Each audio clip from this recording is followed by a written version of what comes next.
Welcome to Insight, everyone. I'm Nnamdi Odipo. We know now, and in fact, I've always known that violence is a major factor that hampers peace and security in Nigeria. Over the years, we have had opportunities to examine the causes and consequences of continued suspicions and distrust amongst Nigerians. But on the program today, we will focus on diplomacy as a measure to resolving these rather hydra-headed monster that threatens our continued national unity. Our conversation will be anchored on the planned summit on national integration, peace and security put together by the Nigerian Institute of Public Relations, NIPR. My colleague Elizabeth is back after a rather conspicuous absence last week, and I know, Lizzie, you're discussing something on the national polity as well. Well, still on our plate is Nigerian politics and governance, and we'll also be delving a little into the laws backing the Nigerian Electoral Act. And I must tell you, my guest knows his steering in Nigerian politics. Very well, Lizzie. Let's get started.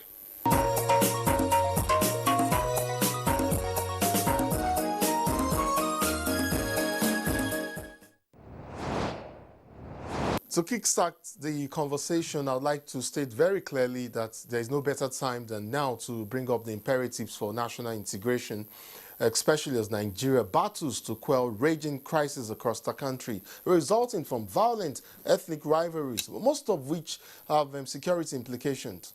My guests, the two gentlemen, will join me via Zoom. Malam Mukhtar Suraju is the president, Nigerian Institute of Public Relations, NIPR. Thank you so much for joining us on Insight, Mr. President. I understand you're in Abuja at the moment. Am I right?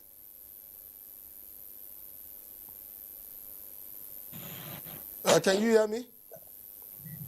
Yeah, I said I got into Kaduna last night. Oh, perfect. How is Kaduna today? Well, we thank God. All right, great. Reverend Ladi Thompson has been patiently standing by for us as well. He's joining us, I presume, from Lagos. Reverend Thompson is a Christian cleric and security consultant, and is known to bring interesting perspectives to conversations on national polity. I'd like to welcome you to the program, Reverend Thompson. Where are you exactly? Are you in Lagos or Ibadan or where? Yes, well, the pleasure is mine, and I'm here in Lagos. Oh, perfect. Well, wonderful. Nice to meet you both, gentlemen. So I think we would all agree that for as long as it has festered, that suspicion, distrust, and antagonism amongst Nigerians, diverse people, have had grave consequences for the health, development, even for stable democratic governance and government, as well as for the unity and survival of the country. Madam Mukhtar, I'd like to begin with you. It does appear that we are at a crossroad, and our next line of action as a collective entity may very well determine where we ultimately end up. Tell me where you think we are more tinted towards at the moment, and what we need to do in the immediate to turn the tide. Thank you for having me. I believe it is, unfortunately, this is the fact. I wish it were not, but where we are as a country and as a nation is where we ought not to be. We are at a point in the country where suspicion is looming large, rapid loss of hope in our nation, widening trust gap, breakdown in communication, criminality all over the place, kidnap, banditry, name it, agitation here and there. And I believe we should do better than we are doing, because we have done better than we are doing at the moment. This perhaps, not perhaps, definitely is what tickled the Nigerian Institute of Public Relations to come together and ask to begin to put a platform in place for Nigerians to come together, look each other in the face and tell each other the truth, ask ourselves the pertinent, even if difficult questions as to where we lost it. We have lived in a better country than we are living in today. We have lived as one before. We grew into a Nigeria where we were not interested in the tribal inclination of one another. We were not interested in what God the other person was worshiping, where we were not interested in the geographical location of the other person. We all saw ourselves as one, as Nigerians with one destiny. But at a stage, things began to move southwards, and we believe as reputation minders, relationship builders, we needed to come in. I mean, we are worried that even ethnic chauvinists and tribal champions are beginning to take the toga of role models for our children. I believe this is not the kind of society that we want to bequeath to generations, upcoming generations. Indeed. So the Nigerian Institute of Public Relations is putting together a citizen summit for national integration, peace and security.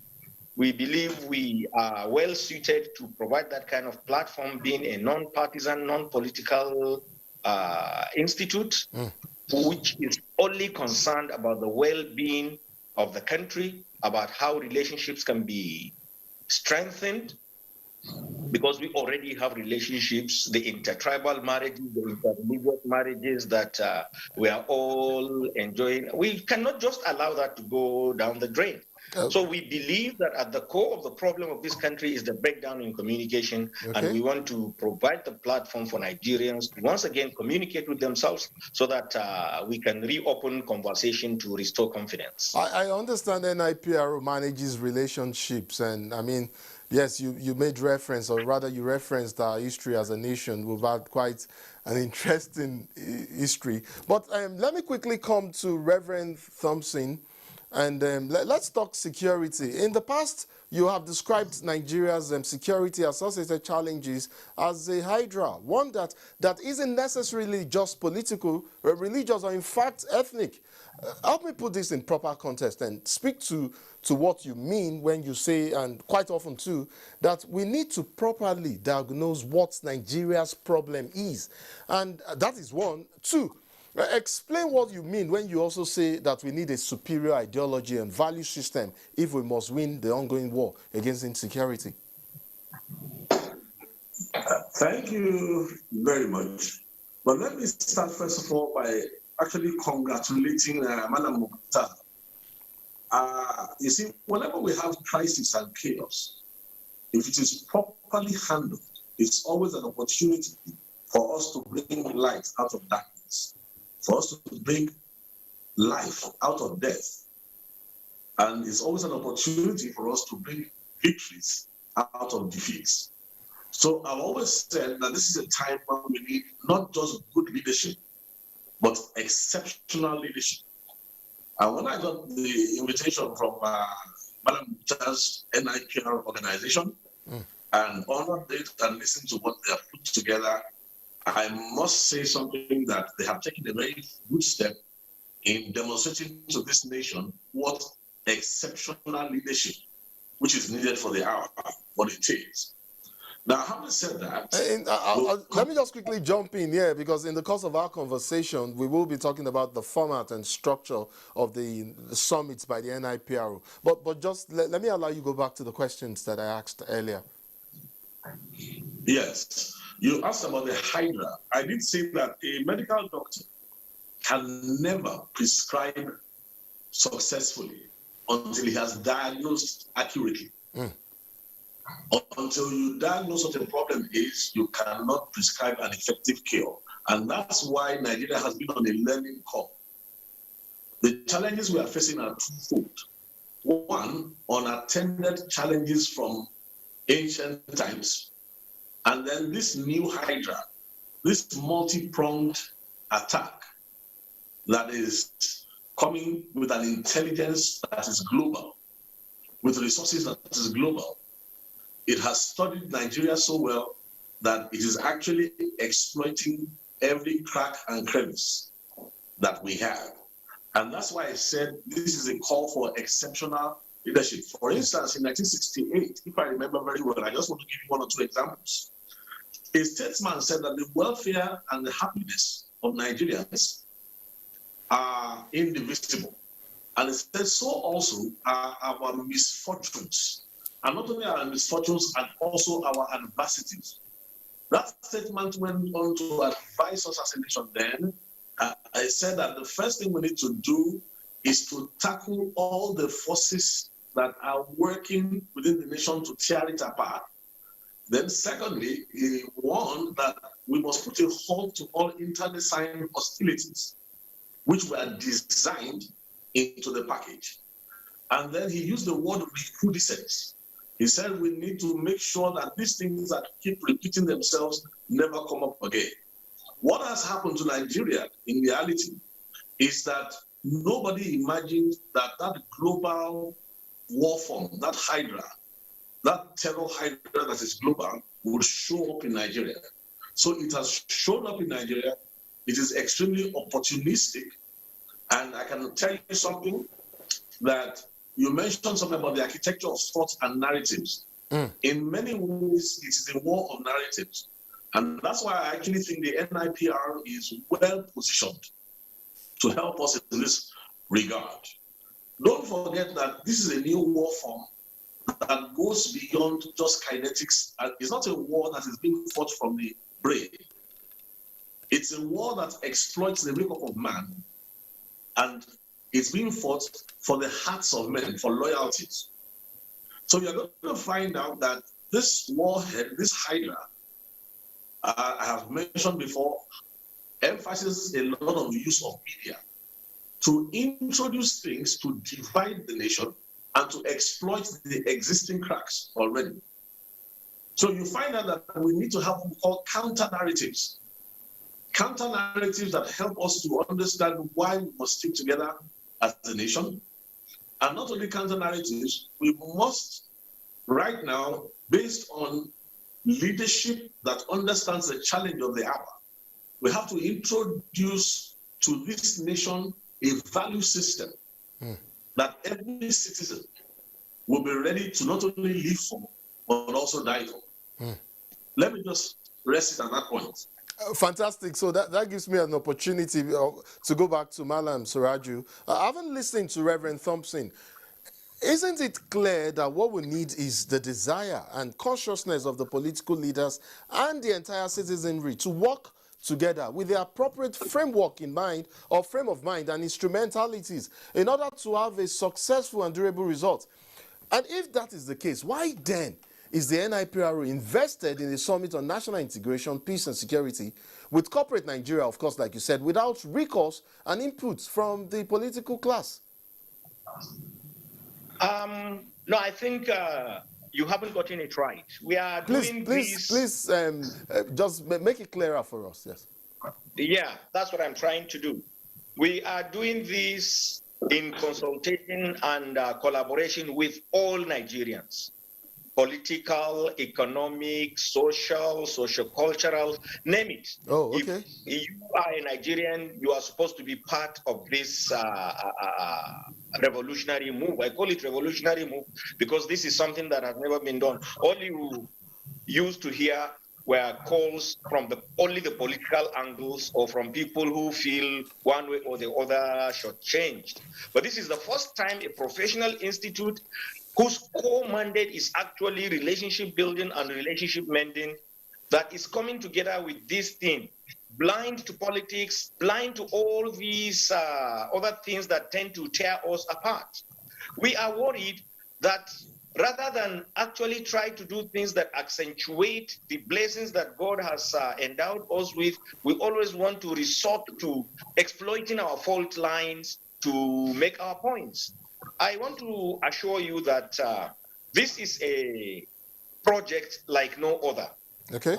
Before we came this far, we actually had consultations, and much as NIPR will try to drive the process, I can assure you that it is not something that NIPR alone can do. And we never deceived ourselves into believing that we could do it alone. Okay. So before we got this far, we actually got in consultation with a wide variety of Nigerians. And even before we did that, we did our research.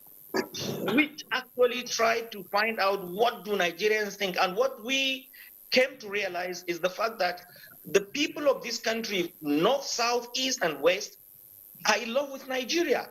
Some people are only frustrated because one or two things are not in place. So, and perhaps because some people do not have access to where they would be listening to, they resort to one thing or another without actually digesting the ramification of what they are trying to start. For instance, before I answer your question pointedly, I want to share this with Nigerians. I was on a program on Radio Nigeria sometime earlier in the week, a live interactive program where we had a discussion similar to this one. And once the telephone lines were opened and people began to engage us, we were encouraged by the kinds of response from Nigerians from all across the spectrum. 100% of the people who called expressed their belief in Nigeria. Their only problem is that they believe there are certain things that are not in place, and once those things are put in place in a sincere fashion, there is no stopping Nigeria. So this actually is a further encouragement to us. But I want to assure you that this is a project that has the buy-in of so many other well-meaning individuals and organizations. As at the last count, we have gotten the buy-in of about 32 professional and other organizations. I want to assure you the Nigerian Labour Congress is in on this, the Nigerian Union of Journalists is in on it, Nigerian Bar Association we have written to. I mean, so the Council of Mediators and Reconciliators. It will interest you to know that Reverend Ladi Thompson is a member of the National Planning Committee of that project. Okay. And so many people like him are actually on board. And knowing that part of the problems we are having are problems of integration and the recognizing the role that the sociocultural groups and associations are playing in actually moving narratives or counter narratives here and there. We have reached out to all the important sociocultural organizations that are around. We have met with the Arewa Consultative Forum. We have gotten their buy-in. We have met with the Middle Belt Forum. We have gotten their buy-in. We have met with the Niger Delta Forum. We have gotten their buy-in. We have written Afenifere and Ohanese. This is somewhat of a mini national conference. Mr. President. We are awaiting responses from Ohanese and Afenifere, and I believe that their responses are not going to be different from the ones we have gotten from their sister organizations. And we haven't forgotten religion too. We have written CAN, we are expecting a response from CAN. We have written the Nigeria Supreme Council for Islamic Affairs. We have asked to see the Sultan of Sokoto, and we believe His Eminence will graciously agree to receive us.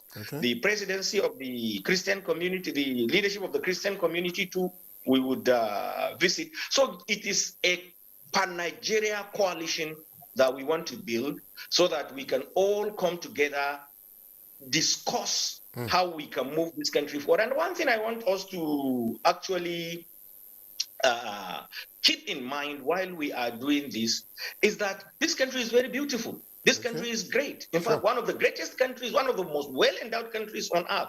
The only problem we seem to be having is our inability to harness our endowments. And the greatest endowment that God has blessed this country with is not the mineral resources that are underneath us, which are unquantifiable.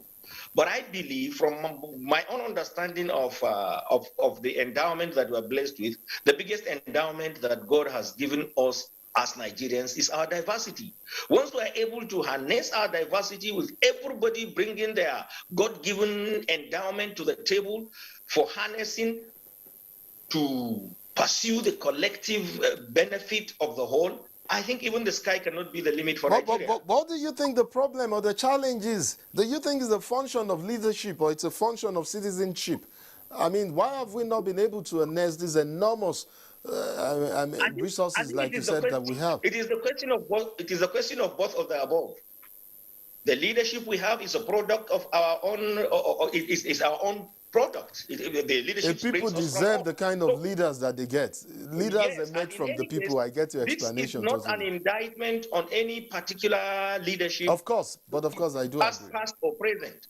what I want to say here is that if our leaders had been better in their grasp of the issues, in their capacity to manage and actually take advantage of the diversity that God has endowed us with, we wouldn't be where we are today. And this is a systemic problem, not limited or confined to any one particular period in the history of this country. But one thing I always want to remind Nigerians, even if I sound like a broken record, is that we have lived a better life of brotherhood and good neighborliness than we are living today. And retracing our steps and going back to those glorious days shouldn't be a problem, since we have had the experience before. All we need is pause, do some introspection, ask ourselves the question, where did we miss it?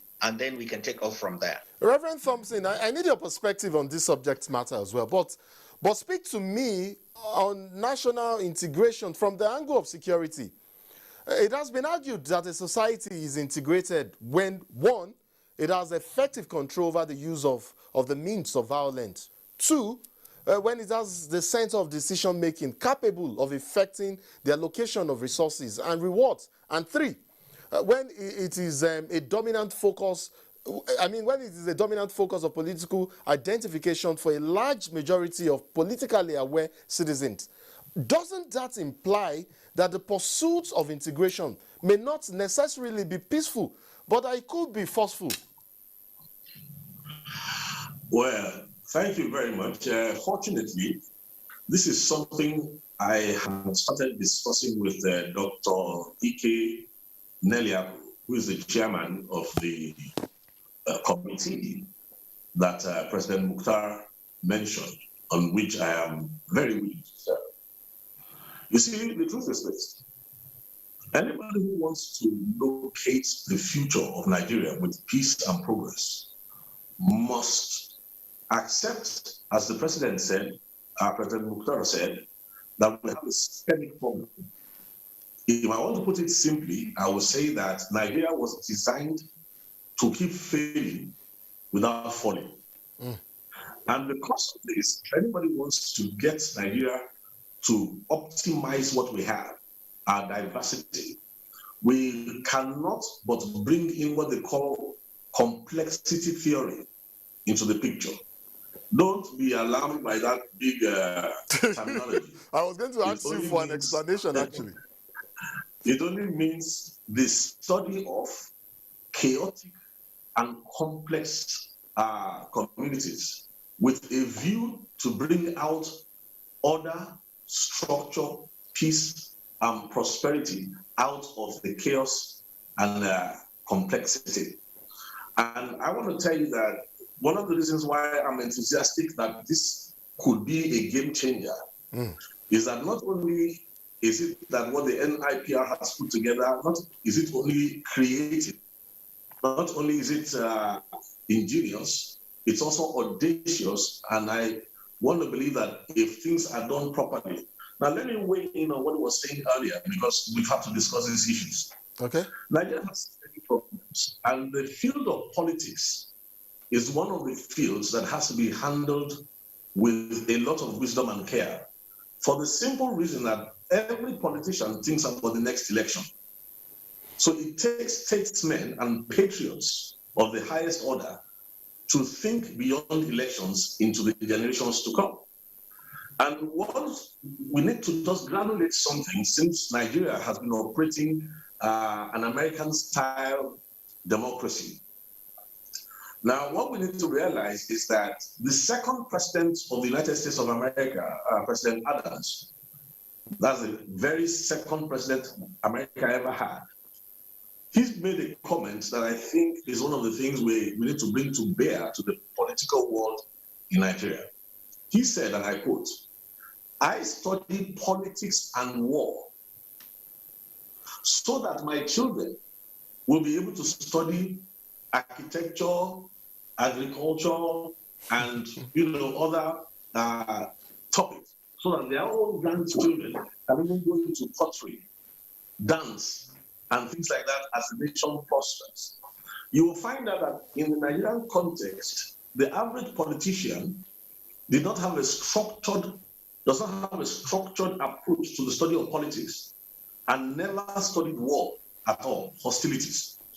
And that's why, as a consultant in the area of security, I can assure you that the committee, under the instructions of the president, have put in what I call firewalls, so that we have a very robust consultation across the country without ignoring the political world, but putting the firewalls to ensure that the political contributions must be positive and not negative. You know that easily, if you rub up the political world wrongly, they could easily scuttle anything in Nigeria.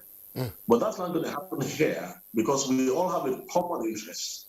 And the NIPR has made it very clear that everybody has to think about their children and their children's children. Malam Suraju, I'd like to look at the bigger picture, and let's view national integration as the harmonized coexistence of diverse social groups. The targets being the attainment of a higher level of mutual trust, cooperation and independence, common identity, national consciousness amongst Nigerians. But now I'd like to return to the issue of the summits now, the NIPR, the National Summit on Integration.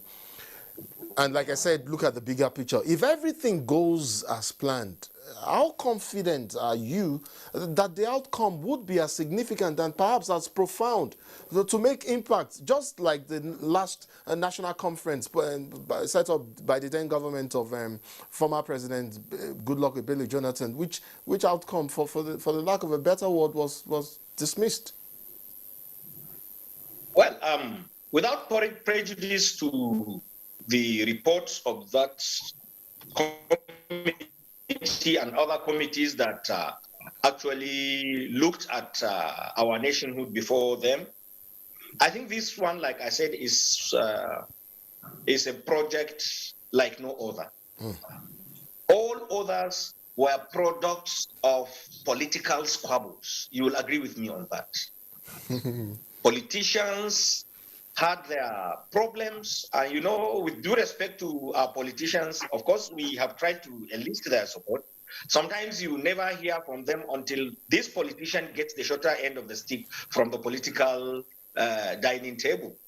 But this one is the product of concern by aggregate of Nigerians, which is purely political. There is nothing political about what we are doing, except for the fact that there is no way you can run away from politics, because it is the process through which the people are governed.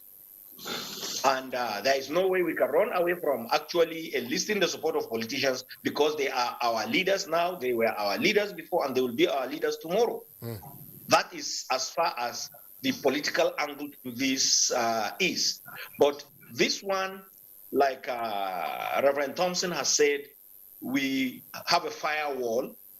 We have no way of escaping from relating with the politicians. In any case, we don't intend to want to escape from relating with them, but we will make sure that politics is totally insulated from what we are doing.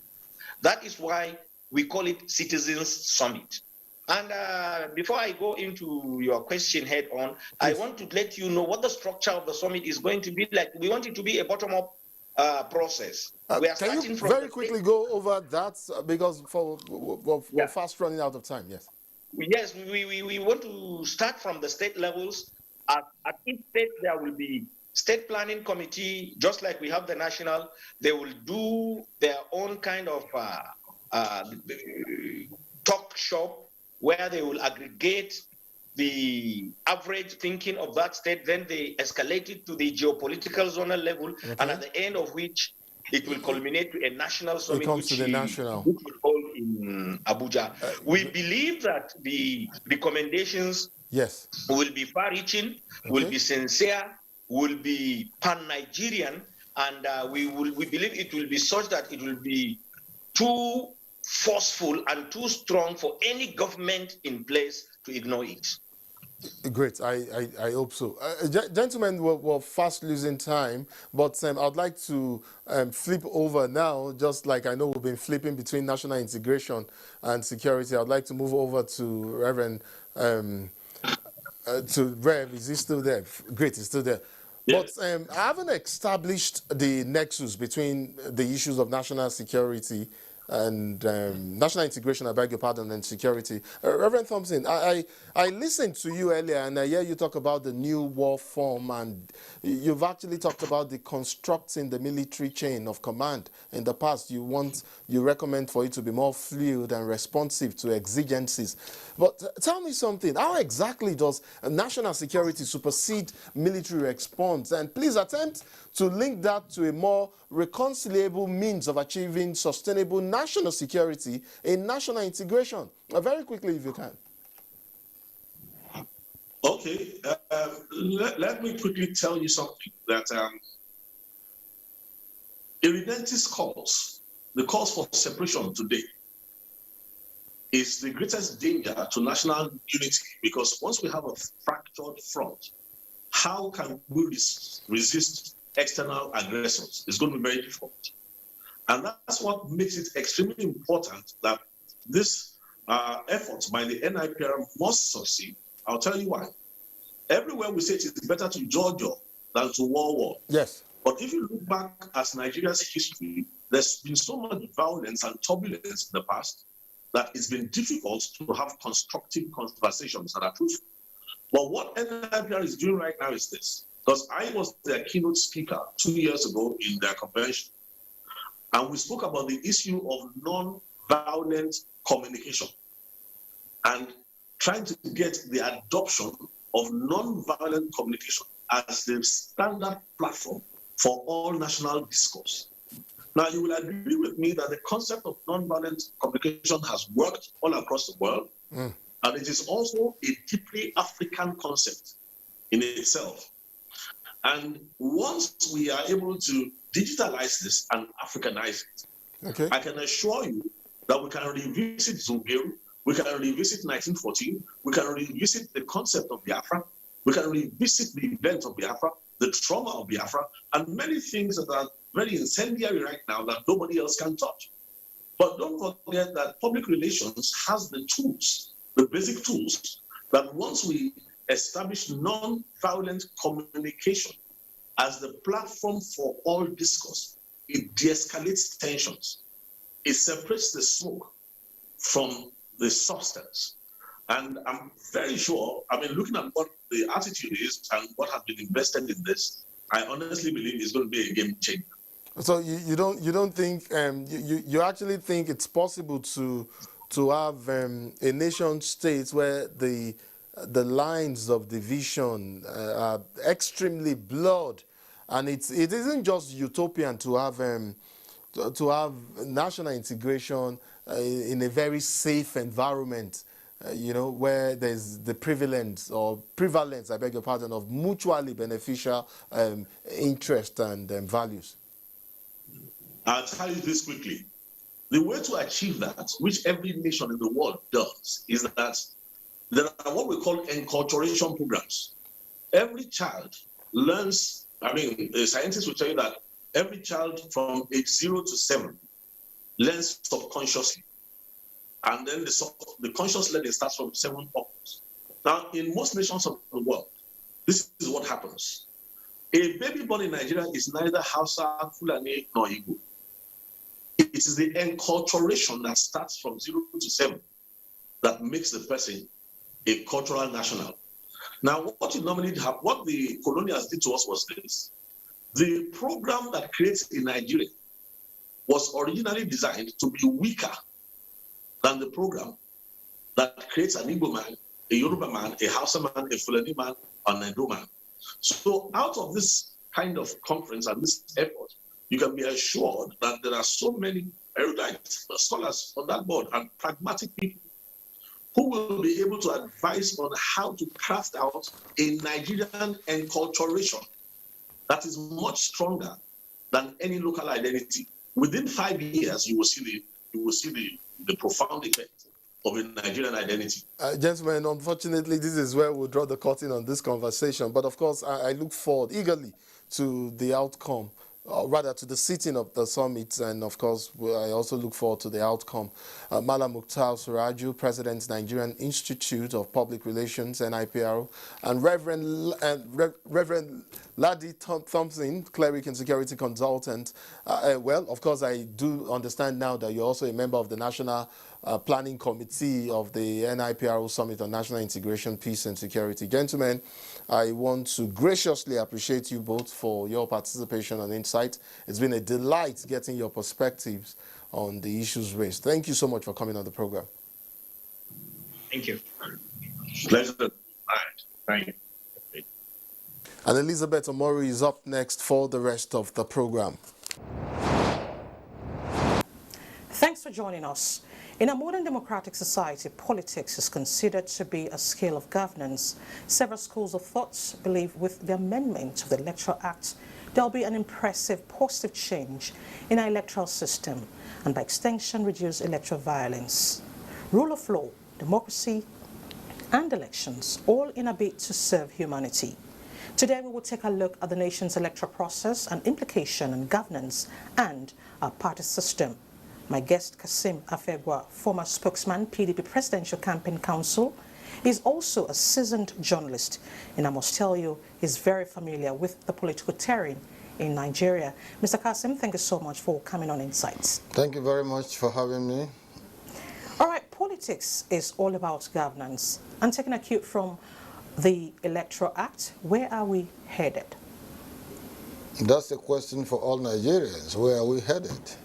It is not just about politics. It's not just about participation. It's not about having electoral acts or provisions in the electoral act. It's about having the individuals. If you are able to cultivate and mentor strong individuals that can implement what you have in the electoral act, the better for the polity.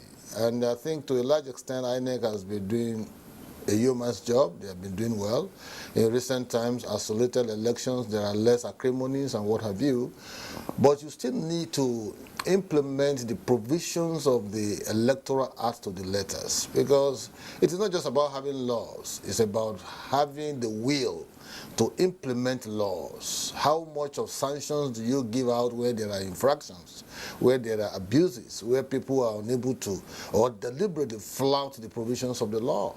I'm happy that INEC is prosecuting some persons now. Some persons have been jailed as fallout of the previous 2019 election. So that's cheering news. But they have to go a step further, derive the legitimacy, derive the confidence, derive the political will to implement what is written in the Electoral Act, and particularly the Constitution of the Federal Republic of Nigeria. There are certain benchmarks that were set for, with respect to campaign spending. After elections, you are supposed to submit an audited account to the electoral body, in this case, the Independent National Electoral Commission. And if they find out that there are infractions or you have not lived up to the financial standard as required in the Electoral Act, they are also empowered by law to sanction you.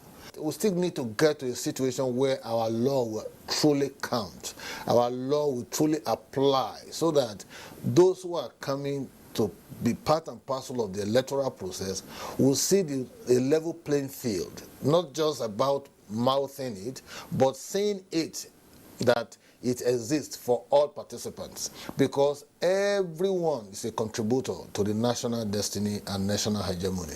Everyone is a contributor. Now, looking at our political system as a nation, how best do you think we can grow to meet the standard such that political parties will be drivers of good governance?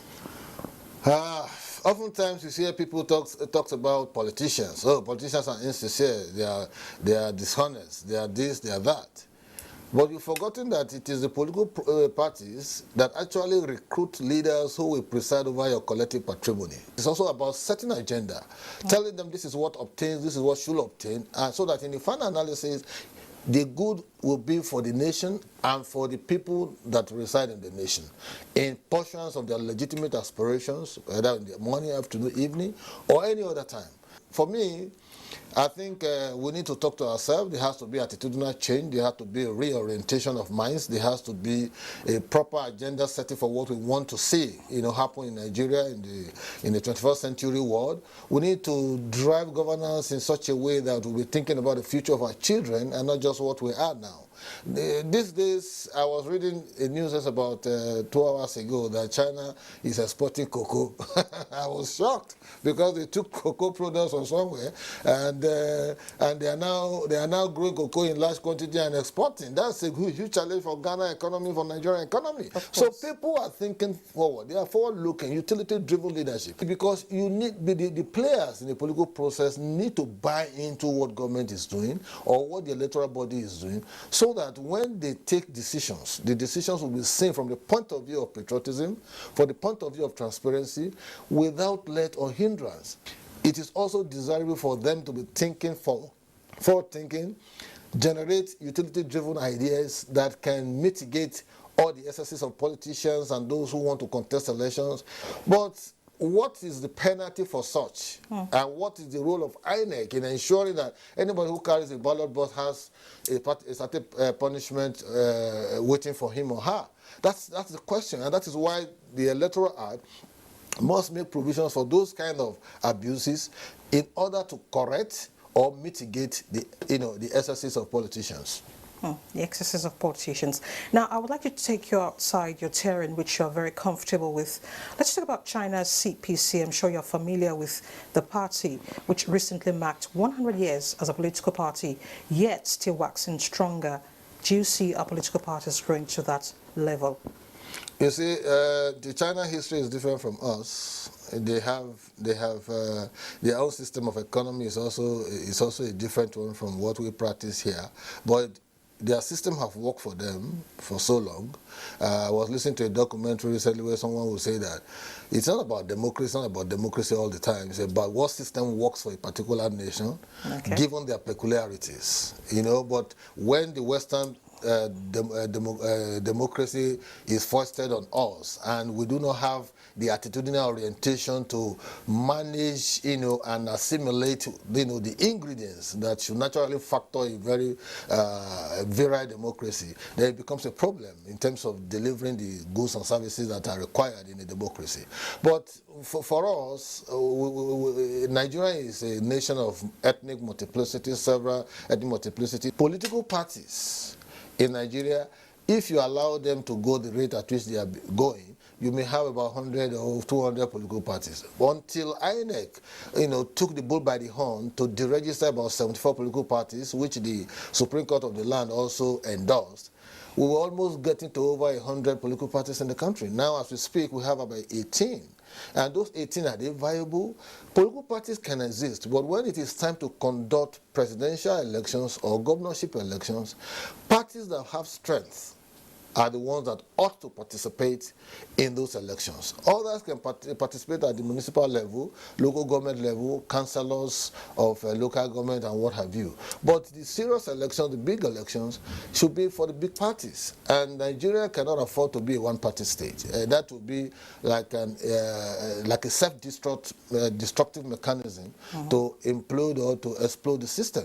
What we need to do is to continue to carry out political reforms, continue to overhaul our political systems, ensure that our laws are made in such a way that they have therapeutic effects on the ills plaguing us in terms of election and electoral conduct, and also the process of recruiting, candidates for elections. That I'm talking about the internal democracies of the political parties. Nigerians and politicians and participants in the electoral process must at all times try as much as possible to live by the rules of engagement, the rules that they on their own made. They should please apply it, make sure that it works for them, so that they will also help to drive the other rules and regulations made by the National Assembly by way of Electoral Act and other enabling laws for that matter. Kasim Afebwa, we want to thank you so much for your thoughts and recommendations. It's a pleasure. Thank you very much. Thank you for coming on Insights. Moving ahead, I would like to say happy celebrations to our Muslim brothers and sisters across the country. But then I would also like to talk about the significance of the day's celebration. And I have Imam Sharafuddin Ali Agon joining me from Kaduna via Zoom. He is the chief Imam, Nasfat Abuja. Thank you so much, Imam, for joining us on Insight. Thank you very much, Mr. Namdi. Most Imam, welcome. Very quickly, I'd like for you to speak to the significance of the Eid al-Adha celebration, and specifically why it dwells more on animal sacrifice rather than feast. What does that portend, and what does that speak to? Can you help us put that in context? Okay, thank you very much. Alhamdulillah Rabbil Alameen wa salatu wa salam ala Rasulil Alameen Sayyidina wa Nabiyyina wa Lana Muhammad sallallahu alayhi wa sallam. We thank Allah once again. The issue concerning the significance of Eid al-Adha and reason why we are sacrificing animals, not fishes and other animals, to Allah subhanahu wa ta'ala, it could be traced down to the total submission and demonstration of faith of Prophet Ibrahim alayhi salatu wasalam, to Allah subhanahu wa ta'ala, when he had a sound dream of sacrificing his only son to Allah subhanahu wa ta'ala, and he decided to carry out this exercise. And while trying to do that, already laid down his son, Allah subhanahu wa ta'ala in his infinite mercy decided to replace the soul of his son, Ishmael, with a lamb, a big ram. So the lesson came thereof from that action and activity. Since then, through the Islamic monotheisms and the rules of Islam, Muslims all over the world have learned to sacrifice animals to Allah on the 10th of Dhul Hijjah. On this note, when you are sacrificing this kind of animal, it is not as if Allah subhanahu wa ta'ala is interested in the meat or the blood. Allah is not a vampire that sucks blood. All that is interested in is the intention. Quran says, Bismillah ar-Rahman ar-Rahim, لَنْ يَنَالَ اللَّهَ لُحُومَهَا وَلَا دِمَاؤُهَا وَلَكِنْ يَنَالُهُ التَّقْوَى مِنْكُمْ. Allah is not interested. The meat and the blood of these animals will not reach Allah. But the piety, the obedience, and the spirit of, accepting Allah in totality, and also submission of our will to the will of Allah subhanahu wa ta'ala is what is expected to be demonstrated in sacrificing these animals to Allah subhanahu wa ta'ala. And you will all agree with me, it will also serve as a palliative by making every other poor and vulnerable to be happy on Salah day, that we share the meat into three: one for the poor ones, the second for the family, for the friends and the neighbors, and the third one for the family, to mark the Eid al-Adha, the greatest feast in Islamic history, on the 10th of Dhul Hijjah. And this is what happened to even those who are on Hajj, who are performing pilgrimage. And this is what Muslims all over the world observe in commemoration once again of the willingness of Prophet Adam alayhi salatu wasalam to sacrifice his son to Allah subhanahu wa ta'ala. This is what Muslims all over the world did, and it has become an emphatic sunnah of the Holy Prophet Muhammad that is traced down to Prophet Ibrahim alayhi salatu wasalam, that is known as the father of faith. You know, Imam, we have a similar story in the Bible, and Abraham, who is known as the father of all nations, is the father of all. I reckon that's the same prophet Ibrahim you referenced earlier when you were talking. And you know, there's a biblical injunction. In fact, there is a very popular biblical saying that that goes thus, that obedience is better than sacrifice. Is that the same lesson derivable from what the entire picture that you've just painted while referencing the significance of the Adhan celebrations? And that's firstly. Secondly, you also made reference of them to the pilgrimage. I would like to ask, what is the difference for those who have gone on pilgrimage this season and those who have not? And lastly, just so you answer all of these together, is the sacrificial offering of the animal, is it compulsory for all faithful?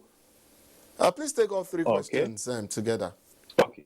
Thank you very much. You have just asked three questions, and I take them one after the other. Please. The issue of obeying Allah, being obedient to Allah is better than sacrificing an animal.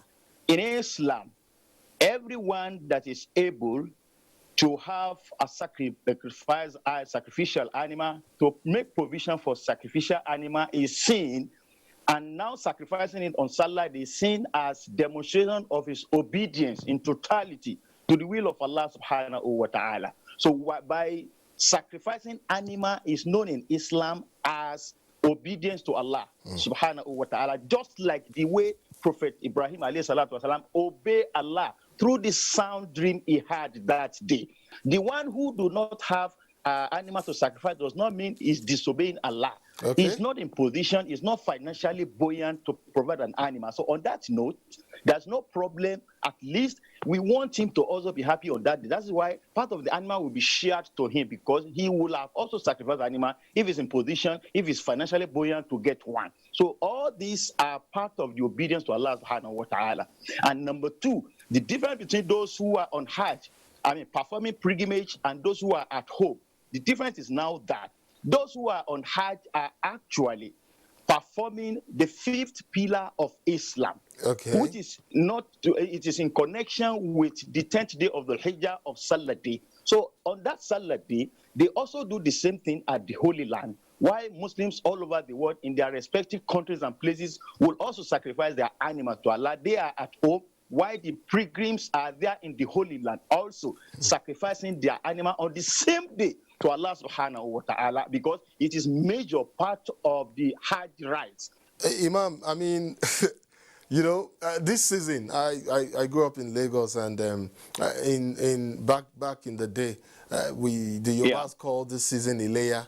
Ileya was one of was one holiday that I was always excited about, looking forward to, because my neighbors to the right were Muslims. That's correct. My neighbors to the left were Muslims as well.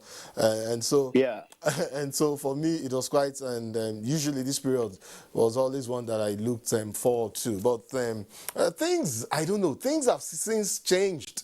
And speaking as Nigerians now from different ethnic and religious backgrounds, and finally too, because this will be my last question to you, what are the lessons for us as Nigerians, regardless of our ethnicity, regardless of our religious backgrounds? I mean, what should a season like this speak to us as Nigerians, as a people, you know, as a people going forward now?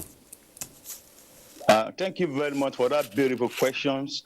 Islam is seen as one of the best way of life that has encouraged unity, togetherness, and also encouraged good neighborliness. Islam has taught us to be nice to our neighbors, people that live around us, and to see every humanity as being part of one another. In the feast of Eid al-Adha, it is allowed under Islamic monotheism that we all share the same spirits.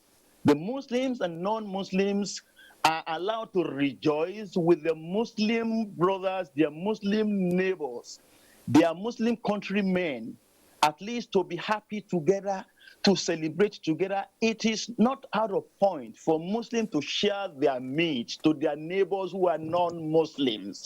Islam has encouraged unity, sharing of love and togetherness. And you will, just like you said, Mr. Namdi, that when you are in Lagos, you understand that Ileya is a great festival where everybody seems to enjoy themselves. They relate together, both Muslims and Christians, and even the atheists. Islam has not discriminated this. Islam is a complete way of life that has welcome every human being as being part of us. I hope as Nigerians Islam we can all encourages be open humanity, to togetherness, dialogue, we love, can and all be unity open to among fellow embracing human beings. each other's So it is faith part and of what beliefs. Islam And preaches. Imam Saraf Fudin, I would like to pause you Yeah. at this point because we're completely out of time. I want to thank you so much for joining us from Kaduna You're on most such welcome. short notice. We want to appreciate you for coming on the program, Imam Sarafuddin Ali Agom, Alhamdulillah. Chief Imam Nasfat Abuja. Thank you so much for joining us on You're Insight. most welcome. Thank you very much for having me. And that's it on this episode of the program. To join us same time next week for more on Insight. My name is Nnamdi Odipo. And I'm Elizabeth Omori. We'll see you next week.